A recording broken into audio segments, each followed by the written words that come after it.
knife. Man, we stirred a big shit pot up with that first simple little video, right? I mean, like we put out that little video about combative knife. Interesting observation. The first one, right? Out of all the videos that we've been kind of doing during this COVID thing, unarmed stuff, boxing stuff, Muay Thai stuff, technique, speed bag, and all that stuff, you know, views in the hundreds and all that stuff.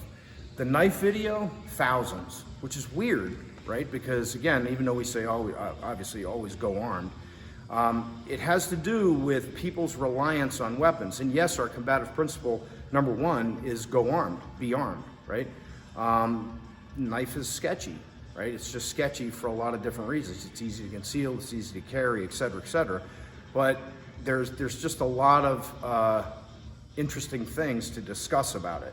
And frankly, some of the comments on YouTube have been really good. Like, these are discussions we need to have about use of the knife, because a lot of people are promoting fairly aggressive and over-the-top uses of the knife that might land their ass in jail. So anyway, let's talk a little bit more about this. We're gonna do a Facebook Live that talks about a lot of this shit, so just keep an eye out on our Facebook.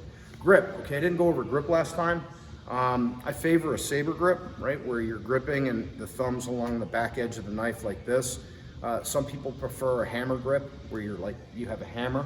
I don't prefer that just because of the articulation of the wrist, right? If I hold this ergonomically and comfortably, I lose range, right? So if I'm here, you can see that the knife's sticking up, right? And it's a little bit more difficult to get range or reach. The minute I do this, I gain a little bit more reach. It's a little bit easier to kind of get in there and get the distance you need. Nothing is 100%. So there are people that will fucking go, "Ooh, your thumb, Mr. Wizard, is fucking right there and could be cut." No shit, my body's right there. If I'm in a goddamn knife encounter, I could get cut. You know what I mean? But it's like nothing's perfect. If I hold it like this, the back of my hand is exposed. That could get cut. Oh my God, you know?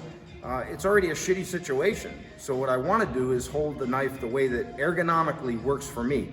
That may not work for you. You might feel more comfortable doing this. We'll talk a little bit about reverse grip and what that means, and our views on that as well. Not wrong, certainly. Given a situation, you might choose to hold the knife like this.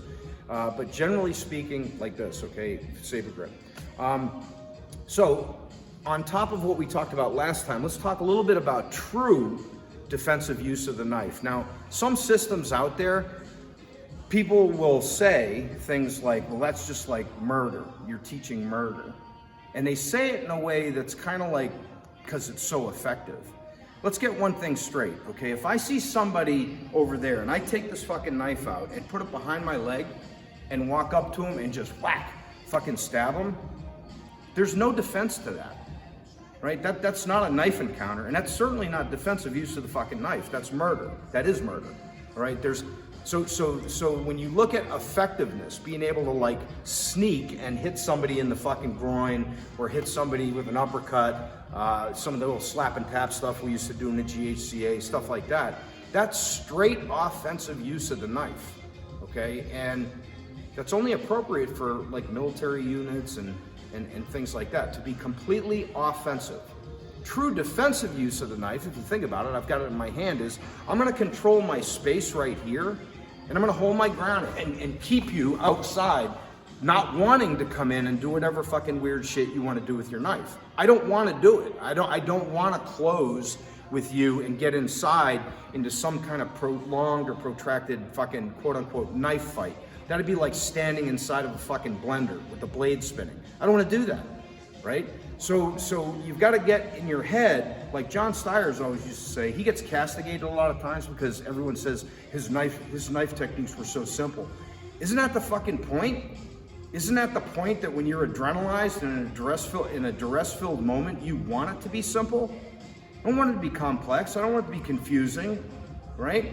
So what he used to say is, when you achieve guard and you're here and you've got the knife, don't do anything. Let the guy feed you things to cut, as opposed to you going in and trying to find things to cut. Makes a lot of sense, right? He also incorporated movement, right? The incortada step, when someone's coming at you, similar to almost like a check hook with the knife. Obviously, you're going to stand strong side forward. So they attack, and stepping out like this and being able to just whack somebody in the neck. So if I'm here with Bob on the line He rushes me, boom, I'm stepping out to the side, and I've got the angle, which again makes him now have to circle and find me. So Steyer's did a lot of really good stuff. Just because it's in black and white and because it's quote unquote simple doesn't mean it's bad. The best combatives is fucking simple, right? Remember the idea of combatives, right? It's supposed to be what you could teach to people in a compressed period of time in a limited curriculum that would be effective. That's it. Those were the qualifiers, okay? So again, interesting thoughts about the knife, and I appreciate all your comments and kind of the discussions that we've had about it.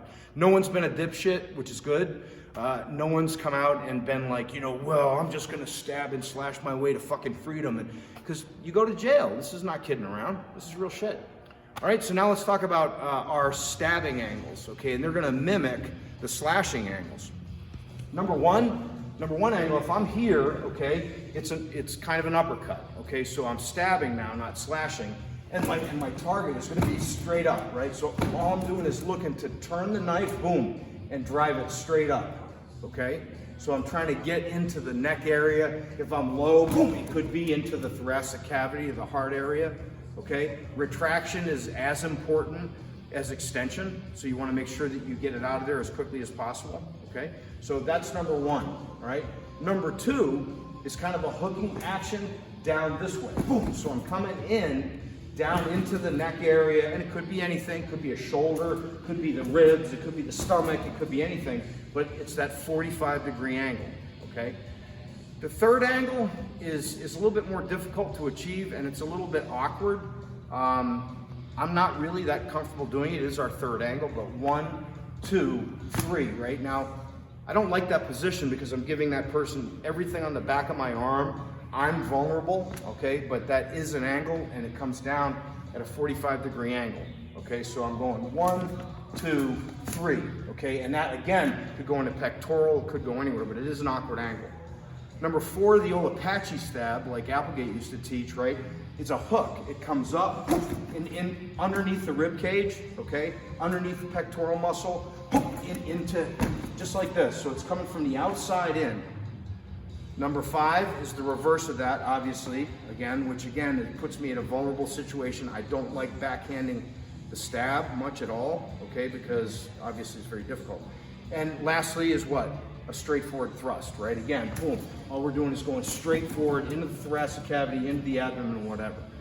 So if you would imagine you defending, standing with your knife here, right? And again, remember we talked about boxing with a knife. So what am I doing with my guard hand? Back in the GHCA days, Bob Casper was a proponent of holding it here and putting the fingernails against the hip and kind of showing him the tip like this. I'm a little bit higher, okay, I like to be like this. Obviously, people all the time that have no experience with the GHCA would say like, well, in your video, you said this. Look, there were 3 primary instructors in the GHCA, right? There was Bob Casper, myself, and John Kerry. Our curriculums were greatly different. Greatly different. People who were in the GHCA, that actually were in the GHCA, know that. However, as a show of support, obviously we promulgated each other's ideas when someone had the lead. Bob had the lead on knife, I had the lead on stick, so Bob taught what I do with the stick, I taught what Bob does with the knife. Otherwise it would have been disrespectful, and it wasn't bad, right? It wasn't wrong, it's just not what I preferred to do. Bob's demise obviously opened that up, so you know the way that I'm telling you with the guard is I'm a little bit higher because I'm gonna like box with the knife, right? My hands are gonna move much like I'm boxing. I'm a fucking boxer, okay?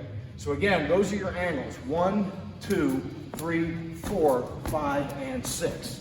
Okay, so again, you're just using this knife. Now, back to what I was initially gonna say. You're standing here, you're defending this area, and somebody has crazy ninja fucking knife fighting skills or whatever. And you're just not gonna let them get in closer than this. So if they come into that area, you're gonna touch them with the knife. And you're gonna be evasive. You're gonna use the movement that we did the other day on the bags, right? It's boxing movement, it's Muay Thai movement, MMA movement. You're gonna get angles. You're gonna actually hold your ground. That's the true defensive use of the knife, because I don't wanna come in there. My intent is not necessarily to kill you, it's to prevent myself from getting killed. And please don't fucking tell me the mentality has to be, I know all that shit. Right? Yeah, I get it, right? If you do come in there, then I will fucking kill you. But I don't want that to be, I'm not going offensive trying to kill you. I'm trying to get you to fucking stop. Okay, I'm trying to get you to be unwilling to come into this area. Isn't that a disarm? I make you unwilling to cross the distance to come in here.